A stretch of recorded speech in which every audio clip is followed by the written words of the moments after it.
Amém? Vamos começar então? Vamos começar orando? Peço que você esteja aí de olhos fechados neste momento, cabeça baixa, com o pensamento no Senhor, e vamos orar e clamar ao Senhor neste momento. Pai querido, Deus de amor, nós te louvamos, te exaltamos e te glorificamos na beleza da tua santidade, ó Deus, por estarmos aqui nesta noite, ó Pai, diante do Senhor. Clamo a Ti, ó Deus, pela Tua graça e pela Tua misericórdia. Clamo a Ti, ó Deus, que o Senhor esteja manifestando o Teu amor nesta noite, que em nome de Jesus nós possamos estar com o coração aberto para ouvir a Tua voz, aprender do Senhor. Pai, em nome de Jesus eu clamo a Ti, ó Pai, pela ferramenta, pela internet, que não venha, ó Deus, a ter nenhum tipo de impedimento, de empecilho, que não haja nenhum tipo de oscilação, mas que tenhamos, ó Deus, um sinal de qualidade para que a mensagem do Senhor possa alcançar aqueles que o Senhor designou para esta noite. Pai, em nome de Jesus, clamo a Ti, ó Deus, pelos que estarão ouvindo, que o Senhor esteja abençoando, que o Senhor esteja confortando, que o Senhor esteja derramando a Tua graça sobre cada um, ó Deus, destes que estão ouvindo e que ouvirão. Que em nome de Jesus, ó Pai, o Senhor possa, ó Deus, se fazer presente nas nossas vidas continuamente. Ministro, ó Pai, aos nossos corações nesta noite, perdoa os nossos pecados, ó Deus, as nossas falhas, e que nós possamos estar sempre prontos, ó Deus, para ouvir a Tua voz, para engrandecer o Teu santo nome. Assim nós pedimos e oramos em nome de Jesus. Amém, Senhor. Amém? Abra sua Bíblia aí, então, no livro do profeta Jonas. Nós vamos continuar estudando. Começamos na semana passada, onde nós lemos Jonas de 1 a 3, e hoje nós vamos ler o livro do profeta Jonas, no capítulo 1, nós vamos ler dos versos 1 até o verso de número 16. Vamos ler quase todo aí, capítulo 1 do livro de Jonas. Tá certo? Então abra aí sua Bíblia, no livro do profeta Jonas, capítulo 1, dos versos 1 até o verso de número 16. Jonas 1, de 1 a 16. Amém? Jonas 1, de 1 a 16. Diz assim a palavra do Senhor. Veio a palavra do Senhor a Jonas, filho de Amitai, dizendo: Dispõe-te, vai à grande cidade de Nínive e clama contra ela, porque a sua malícia subiu até mim. Jonas se dispôs, mas para fugir da presença do Senhor, para Tarsis.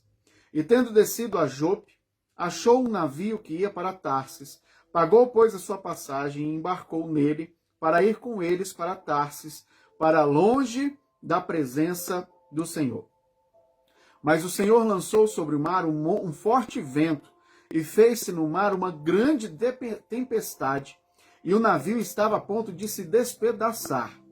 Então, os marinheiros, cheios de medo, clamavam cada um ao seu Deus, e lançavam ao mar a carga que estava no navio, para o aliviarem do peso dela. Jonas, porém, havia descido ao porão e se deitado e dormia profundamente. Chegou-se a ele o mestre do navio e lhe disse: Que se passa contigo? Agarrado no sono? Levanta-te e invoca o teu Deus. Talvez assim esse Deus se lembre de nós para que não pereçamos.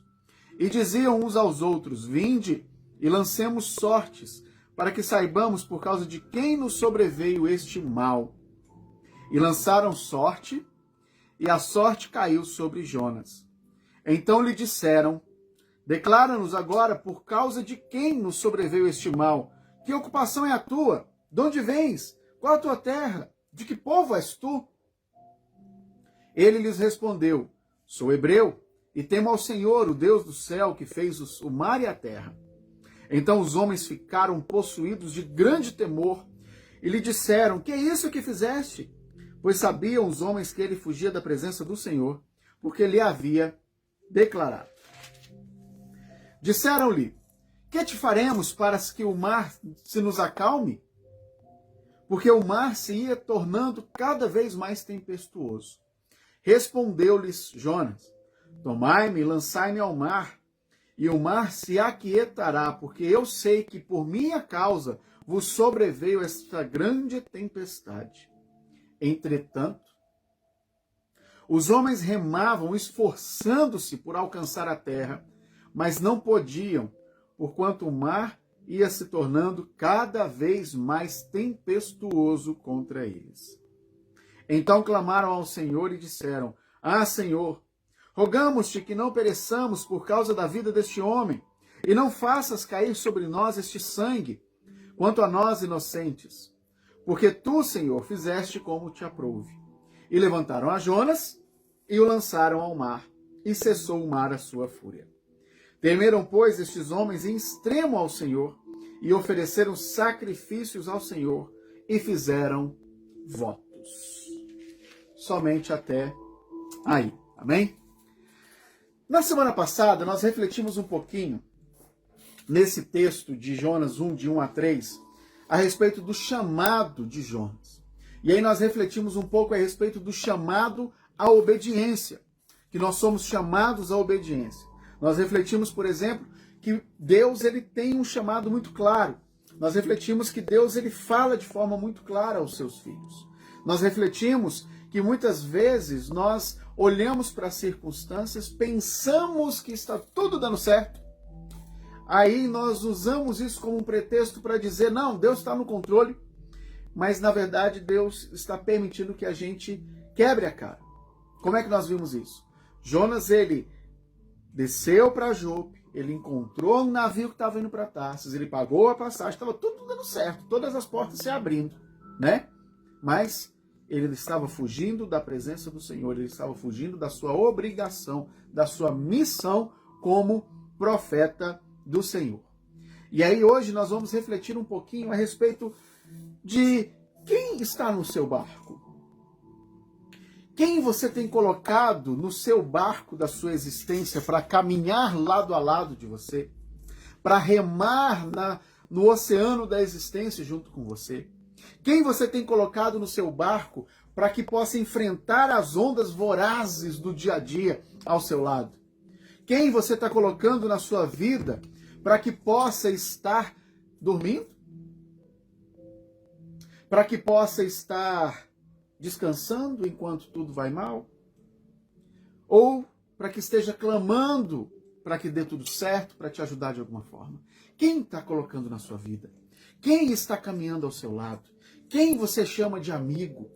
Quem realmente está lado a lado com você, para caminhar com você, para andar 2 milhas com você, para estar ao seu lado o tempo todo, para compartilhar as dores com você, para sorrir quando sorri, para chorar quando chora, para abraçar quando necessita, para dar um ombro de amigo, de desamparo, de aconchego, de confissão. Quem está caminhando junto com você? Quando nós olhamos para Provérbios 17, lá diz assim: em todo tempo ame amigo, e na angústia se torna um irmão. Nós precisamos ser este tipo de amigo. E nós não vamos refletir simplesmente sobre quem você está colocando na sua vida, mas nós também vamos refletir a respeito de quem você tem sido, de como você tem sido, de como tem sido o seu comportamento como amigo.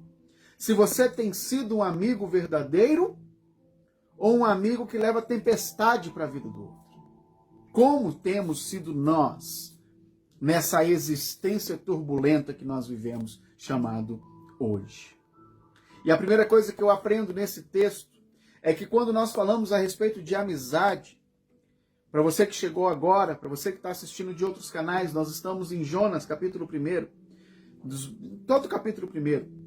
E a primeira coisa que eu aprendo nesse texto a respeito de amizade é que nós precisamos tomar cuidado com quem não teme a Deus. Cuidado com quem não teme a Deus. Provérbios vai nos ensinar que o princípio da sabedoria é o temor do Senhor. E quando nós olhamos para a vida de Jonas, Jonas foi um cidadão que ele não temeu a Deus. Como profeta, ele foi o primeiro a dizer não para a sua missão. Ele foi o primeiro a fugir da presença do Senhor.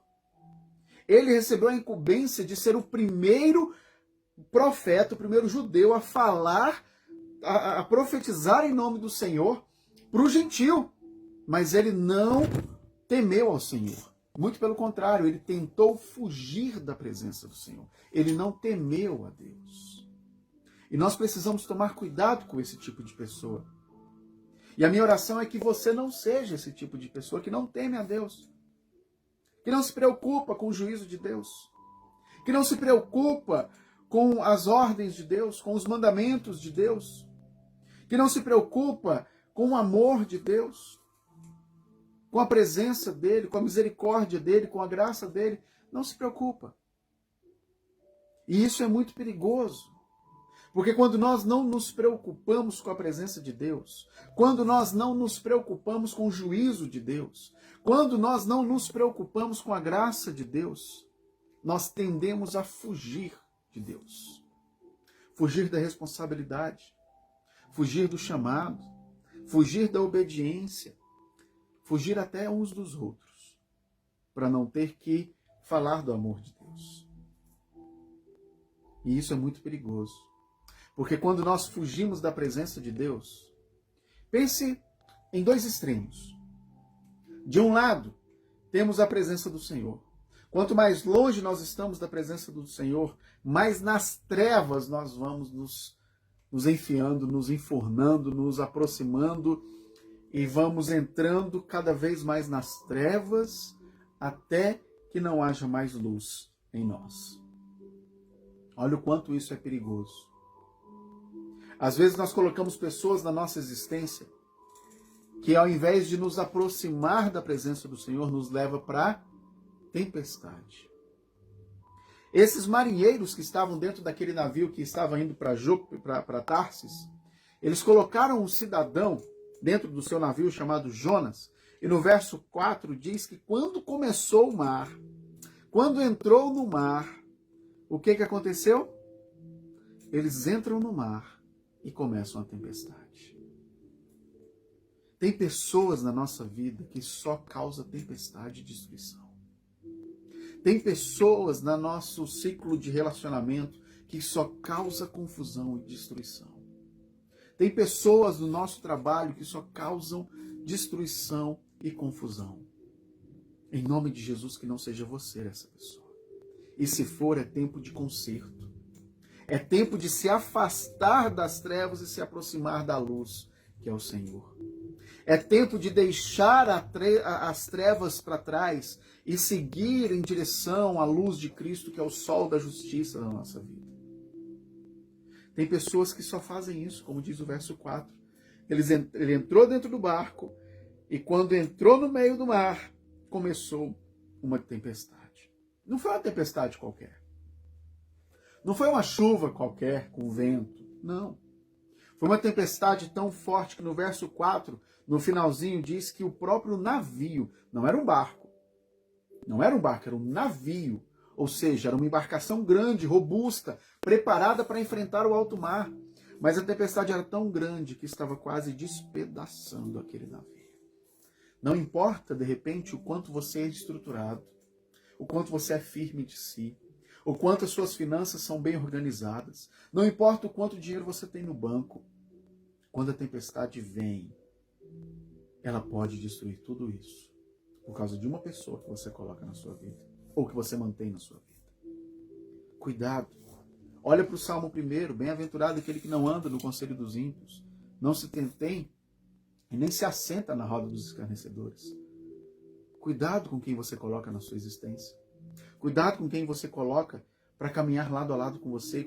Cuidado com quem você está compartilhando a sua vida, com quem você está abrindo o seu coração. Cuidado. Cuidado. Na multidão de conselheiros há sabedoria. Conselheiros bíblicos, pessoas capacitadas na palavra do Senhor, pessoas com intimidade com o Senhor, pessoas que estão perto da luz de Cristo, porque vai resplandecer a luz na sua vida também. Portanto, tome cuidado de pessoas falsas que não falam a verdade para você. Olha Jonas, o que fez lá no verso de número 5. Eu vou ler para vocês, olha só. Então os marinheiros, cheios de medo, clamavam cada um a seu Deus e lançavam ao mar a carga que estava no navio para o aliviarem do peso dela. Jonas, porém, estava fazendo o quê? Dormia profundamente. O mundo se acabando do lado de fora.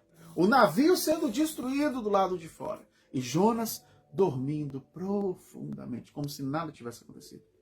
Como se não fosse problema dele. Como se não fosse culpa dele. E ele sabia que a culpa era dele. Como assim, pastor? Ele sabia que a culpa era dele? Sabia. Porque quando nós olhamos lá para o verso 12, o próprio Jonas diz assim, ó, respondeu-lhe, tomai-me e lançai-me ao mar, e o mar se aquietará, porque eu sei que é por minha causa que vos sobreveio esta grande tempestade. Se fazendo de desentendido, o mundo acabando, as pessoas lá se desfazendo de bens, o barco quase se destruindo, e ele dormindo como se nada tivesse acontecendo. Ele se omitiu da responsabilidade. Pessoas falsas se omitem da sua responsabilidade. Pessoas falsas se omitem das suas obrigações. Se omitem da verdade para massagear o ego. Você lembra da historinha da Branca de Neve? Branca de Neve, os 7 anões, uma história muito antiga, você deve conhecê-la. E a historinha da Branca de Neve diz que tinha uma rainha má, e essa rainha ela era muito bonita, e tinha um espelho mágico, e aquele espelho mágico, quando aquela rainha ela se punha diante do espelho mágico, e ela perguntava sempre fazia a mesma pergunta, espelho, espelho meu, existe alguém mais linda do que eu? E a resposta era sempre a mesma, não, minha rainha. Enquanto a resposta daquele espelho estava massageando o seu ego, enquanto a resposta daquele espelho estava elevando a sua moral, a sua autoestima, enquanto estava respondendo aquilo que ela queria ouvir, estava tudo bem. No dia que o espelho falou, olha, tem uma pessoa mais bonita, você envelheceu, criou rugas, o tempo chegou, Branca de Neve é mais bonita. E aí aquela mulher enlouqueceu. E aí ela quis acabar com o problema, não dela. Não o problema que era ela, as suas emoções, a sua fragilidade, sua baixa autoestima, a sua inferioridade, seu complexo de inferioridade. Não, ela queria acabar com um problema chamado Branca de Neve, que não era um problema. O problema era ela, com ela mesma. E às vezes nós fazemos exatamente isso, enquanto as pessoas estão massageando o nosso ego, enquanto estão respondendo aquilo que nós queremos ouvir, está tudo bem. Nós precisamos de pessoas verdadeiras. Nós precisamos de pessoas que falem a verdade. Doa a quem doer. Por quê? Porque a verdade liberta. Conhecereis a verdade vos libertará. Precisamos de pessoas que falem a verdade ao nosso redor. Precisamos de pessoas que tenham coragem de falar a verdade. Porque isso nos ajuda a crescer. E pessoas que falam a verdade são pessoas que querem o nosso bem. E não nos levar para uma tempestade que vai destruir a nossa vida. Segunda coisa que eu aprendo com esse texto. Favores não é prova de amizade. Favores não é prova de amizade. Jonas, ele pagou a passagem, concorda? Está escrito lá no verso de número 2, né?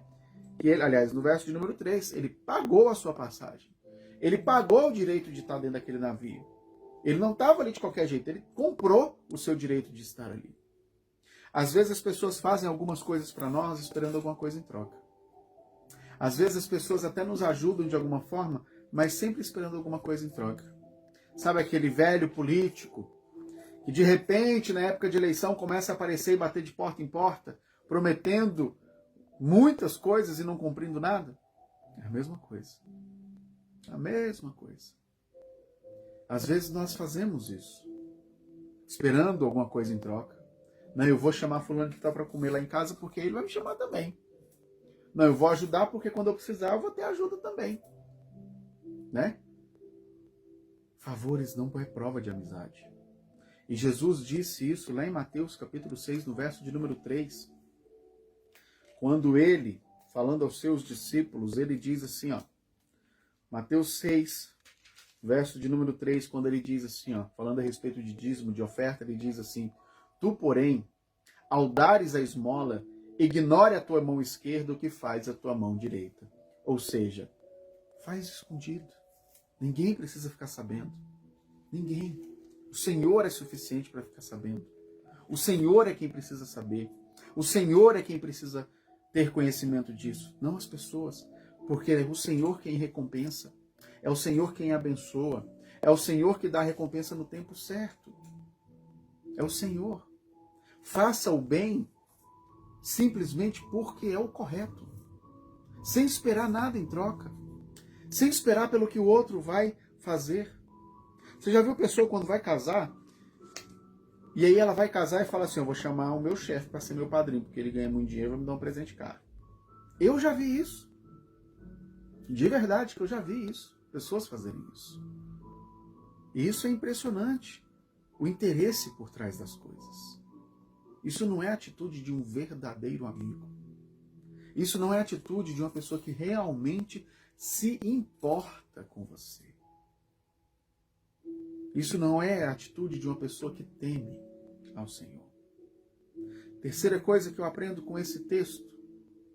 Os amigos lá fora do mundo, o mundo ao seu redor, ele quer jogar fora a sua carga, enquanto Jesus quer carregar a sua carga.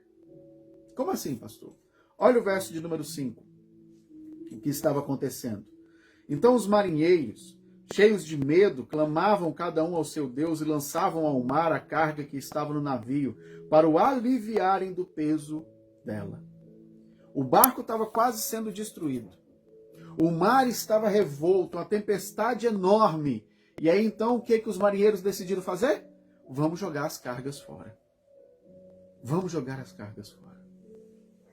E às vezes as pessoas que estão ao nosso redor, aqueles falsos amigos, aquelas pessoas que estão só interessadas em alguma coisa que você tenha, tá doido para se desfazer de alguma coisa sua. E aí, gradativamente, pouco a pouco, você vai perdendo a sua identidade. Você vai deixando de ser reconhecido como quem era. Você vai perdendo o seu caráter, vai mudando o seu comportamento, vai se enquadrando naquele meio, naquele círculo. O filósofo já dizia, o homem é produto do meio.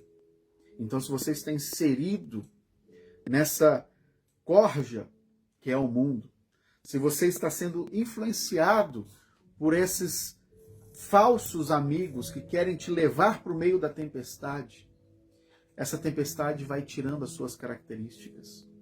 E as trevas vai tomando conta até o ponto de você se tornar irreconhecível. O mundo quer tirar a sua carga, mas Jesus quer carregar a sua carga, como nos ensina Mateus 11, de 28 e 29. Vamos ler? Olha o que diz. Mateus 11, versos 28 e 29. Vinde a mim, todos os que estáis cansados e sobrecarregados, e eu vos aliviarei. Tomai sobre vós o meu jugo e aprendei de mim, porque sou manso e humilde de coração. E achareis descanso para a vossa alma, porque o meu jugo é suave e o meu fardo é leve. Quando eu digo que o mundo quer tirar a sua carga, ele quer te dar a oportunidade de fugir dos seus problemas. Por meio das drogas, da prostituição, da bebida, ele quer te ajudar a fugir dos seus problemas. E aí, quando você foge dos seus problemas, os seus problemas continuam ali. Eles não fogem de você. Eles não somem, eles não desaparecem. E quando Jesus, ele diz, olha, deixa eu carregar o seu fardo. Deixa eu levar esse peso extra que está na sua vida. Você não precisa levar, eu vou levar ele por você. Ele vai cuidar dos seus problemas. Ele pode até continuar existindo, mas ele vai se tornar suave e leve. O mundo quer tirar a sua carga e Jesus quer carregar ela com você. Quarta coisa que eu aprendo com este texto está lá no verso de número 8, quando Jonas diz assim: então lhe disseram, declara-nos agora por causa de quem nos sobreveio este mal, que ocupação é a tua, de onde vens, qual a tua terra, de que povo és tu? Eu acho isso muito interessante, isso me chama muita atenção. Porque quando a gente olha lá para o verso 3, Jonas pagou a passagem e entrou dentro do barco.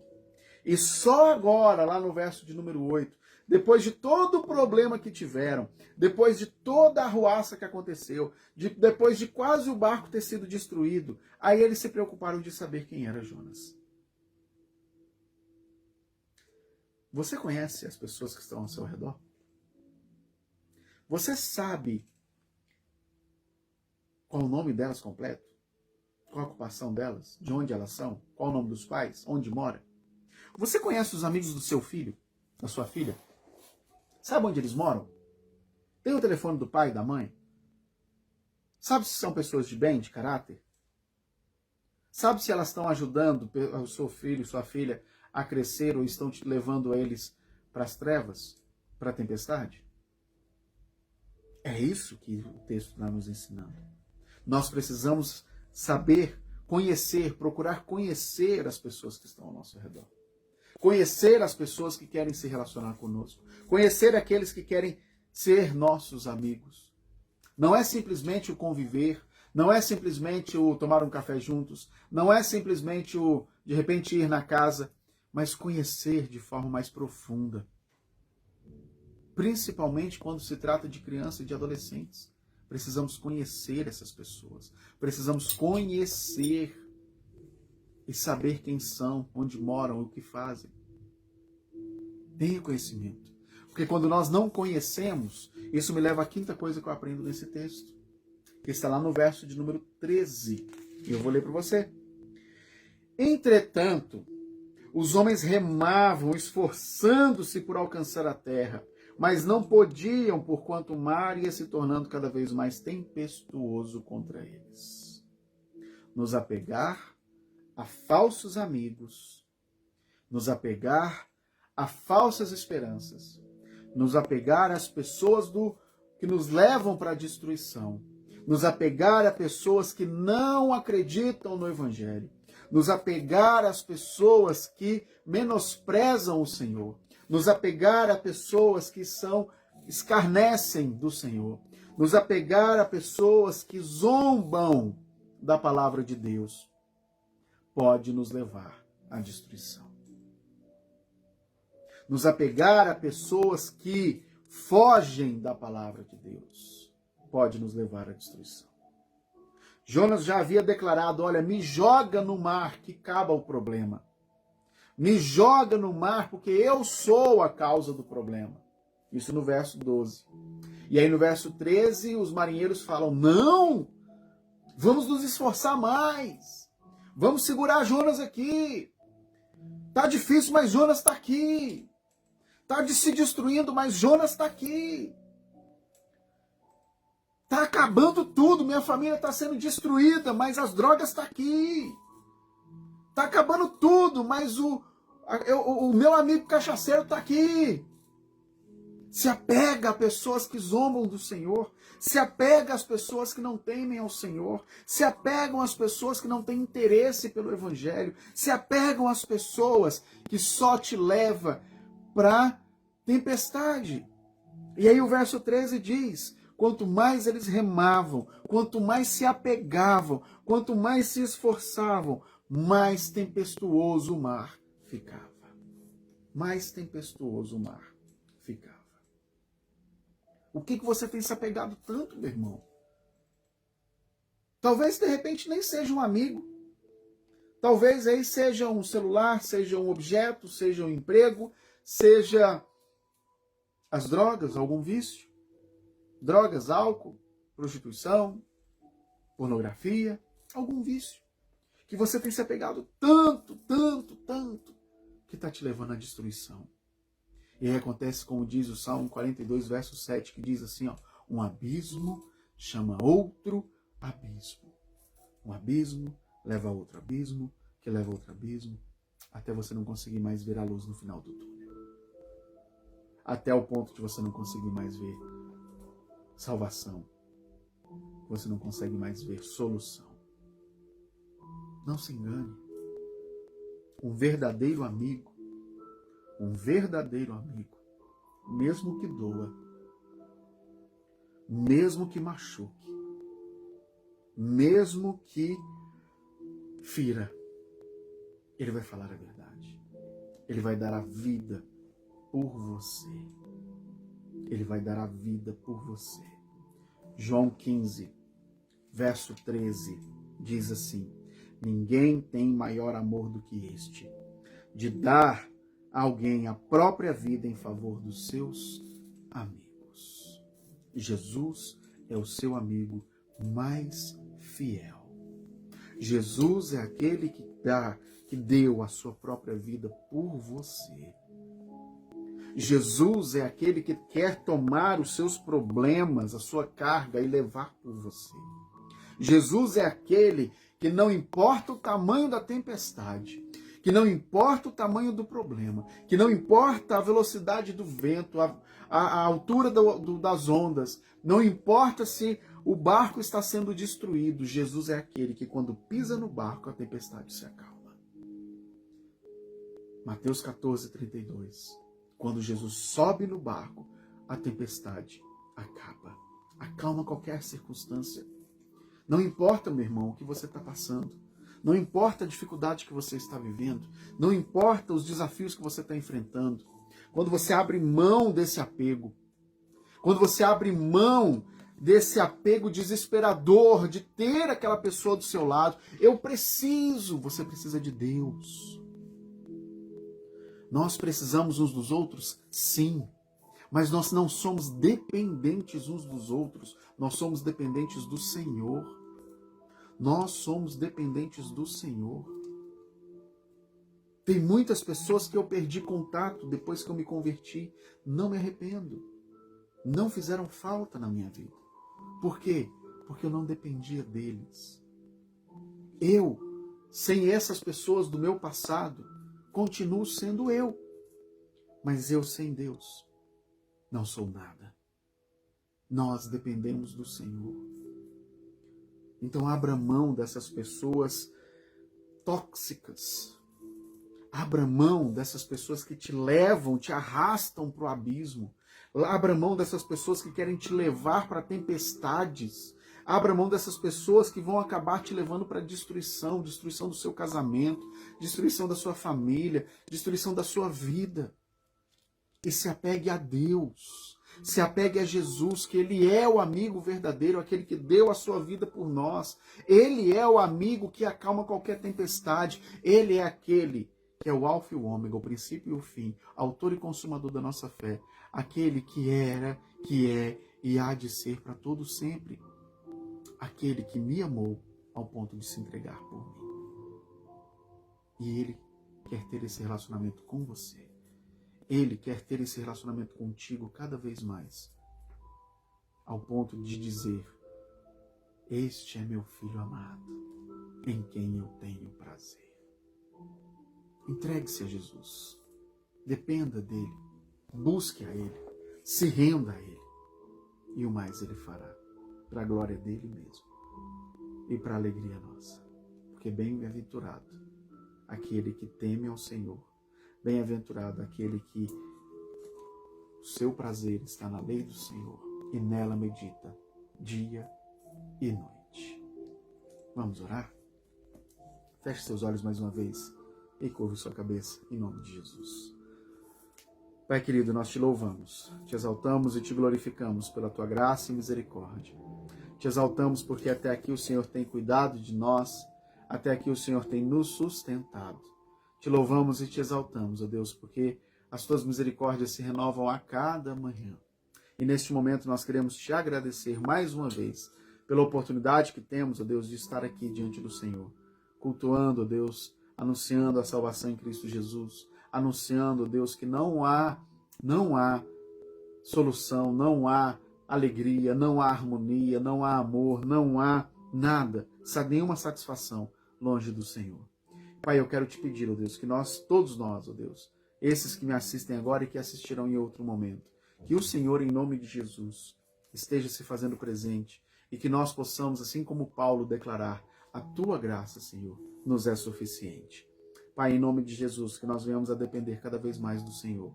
E eu clamo a Ti, ó Deus, por aqueles que ainda não Te conhecem, que o Senhor lhes dê a oportunidade de conhecer, que o Senhor lhes dê, ó Deus, a oportunidade de Te servir, que haja salvação, que haja libertação. Neste momento eu quero clamar a Ti, ó Deus, por aqueles que estão enfermos. Que o Senhor esteja, ó Pai, visitando neste momento, ó Deus, no leito da enfermaria, do hospital, nas suas casas, restaurando a saúde, restaurando o corpo físico, mental. Em especial, queremos clamar a Ti, ó Deus, e lembrar da irmã Eudes, que o Senhor esteja abençoando ela, ó Deus, ali onde ela está, que o Senhor esteja abrindo portas para esse procedimento que ela necessita realizar, que em nome de Jesus, ó Deus, o Senhor esteja continuando, Deus, no controle da vida dela, no controle dessa situação. Ser com toda a família, ó Pai, dê a eles o conforto, ó Deus, e a certeza de que o Senhor está cuidando de tudo. Pai, toma as nossas vidas diante do Teu altar e manifesta a Tua glória em nome de Jesus. Amém e amém. Mais uma vez, muito obrigado por estar me acompanhando, por ficar comigo até aqui, né? Você que está me assistindo aí de outras plataformas, de outras salas de vídeos que outras pessoas abriram, muito obrigado por acompanhar. Meu nome é Rodson, sou o pastor Rodson, pastor da Igreja Batista Boas Novas na QNR. Você que ainda não curtiu nossa página no Facebook, convido você a estar curtindo lá, IBBN QNR, né, para que você possa acompanhar as transmissões. Mais uma vez eu desafio você a estar compartilhando com os seus contatos, para que outras pessoas também possam ser abençoadas. Que o Senhor possa te abençoar, te guardar. Domingo, às 17 horas, temos a nossa escola bíblica de forma presencial, lá na QNR 2, Conjunto J, lote 16. Você é nosso convidado a estar conosco, ali cultuando ao Senhor. Mais uma vez, muito obrigado. Fique na paz do Senhor e que Ele possa abundar com a sua graça na sua vida. Em nome de Jesus. A paz, meus irmãos.